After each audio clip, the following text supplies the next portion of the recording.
So I was having a busy day, stopped to get gas. This woman knocks on my window, and I'm a little apprehensive. It just caught me off guard, and she asked for a ride to the battered women's shelter. And immediately I just said no. I didn't even process what she was saying. And then immediately after, it hit me. I looked for her and she was gone. I mean, seconds later. I decided, it was the middle of the year, I decided right then and there I wanted to do a mid-year's resolution to always say yes whenever someone asked me for help. My name is Jon Potter. I live in Pittsburgh, and some people know me as Mr. Good Deeds.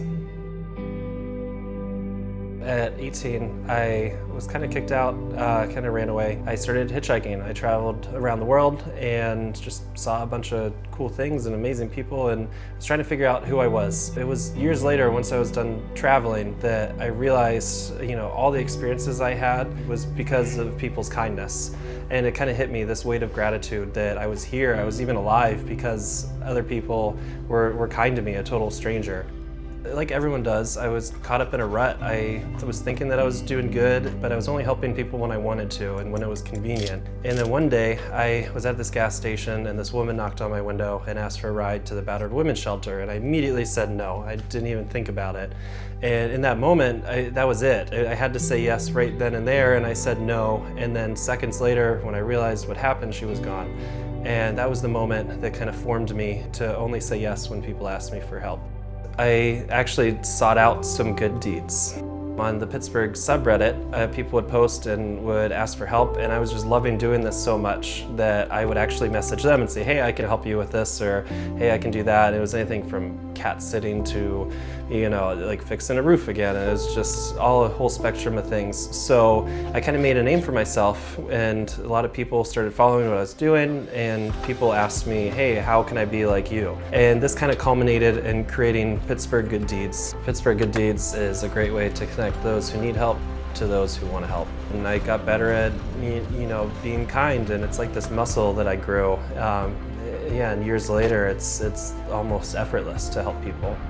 So a lot of people would say my biggest or most impactful good deed was giving up a kidney to a stranger a couple of months ago. But my favorite one, and the one that means the most to me, was actually meeting my friend Jon. And he was just down on his luck and just needed a little bit of money to get by. And I really thought I was just going to lend him money and wasn't going to see him again, or he might pay me back, he might not. But then it blossomed into this awesome friendship and partnership. Now he's working with me on good deeds. And I just think it's so amazing that people who need help in that moment can still turn around and then want to help others, just like I did really years ago. Before I met Jon, I was struggling financially, and I was feeling very lonely. I was alone. I didn't have much friend, but after I met Jon, he kind of guided me through what I was feeling, and he helped me to find the way to get out of my depression, or helping me with the financial situation that I had. And now I'm trying to help others like Jon helped me. I feel like this journey has changed me in a lot of ways, but the biggest one is I kind of stopped worrying about being a good person, or I stopped trying to make that my goal, right? That was always my goal, is I wanted to be a good person. And I realize now, I don't think that matters. I think all that matters is that we do our best every day to make the world a little bit better. And I think the cool thing is that anyone can do that. Anyone can change the world just by making that little mental change to say yes.